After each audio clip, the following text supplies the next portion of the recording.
মনে প্রাণে বিশ্বাস রেখে যদি মানসিক করা যায় তাইলে গিয়া তখন গিয়া তার রোগটা থেকে মুক্ত পাওয়া যায়। এর জন্যই এই যে এখানে মুরগগুলি যে বলি হয়।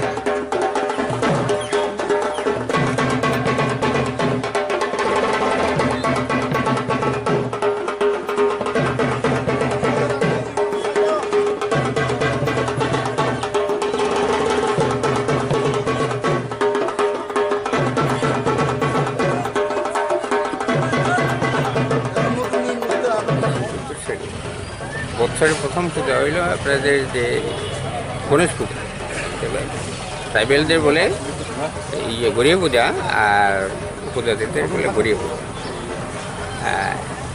এটাকে পূজা করার অর্থ হলো পূর্বপুরুষ থেকে আমাদের ট্রাইবেল এটা এভাবে পূজা করে আসছেন। বর্তমানে যে পূজাটা আছে এটা ঐতিহ্যকে ধরে রাখার জন্য এটা এখন সাময়িকভাবে এটাকে আজকে বিগত 27 বছর ধরে এই পূজাটা প্রক্রিয়া চলছে। পূজাটা করার অর্থ হইল পূজাটা করলে পূর্বপুরুষ থেকে আমাদের এটা প্রভাব আছে যে এখানে এই পূজাটা করার ক্ষেত্রে গ্রামবাসীর শান্তি আসবে, সুখ শান্তি হবে, রূপ ভোগ এইগুলি আর এই কাছে আসে না, দূরে থাকে, এবং সবাই সংসার ধর্ম ছেলে মেয়ে নিয়ে সুখে সুস্থভাবে বসবাস করতে পারবে সেই আশায় এইগুলি পূজা করা হয়। এবং এখানে দুঃখ সুখ হলে মানসিক করলে এই ঠাকুরকে মনে প্রাণে বিশ্বাস রেখে যদি মানসিক করা যায় তাইলে গিয়া তখন গিয়া তার রোগটা থেকে মুক্ত পাওয়া যায়। এর জন্যই এই যে এখানে মুরগগুলি যে বলি হয়, এটাই তাদের রোগগুলি মুক্তি হওয়ার পরেই তারা এখানে মুরগগুলি নিয়ে বলি চাইছে। আর এই এরপরে ডিমও বলি হয়।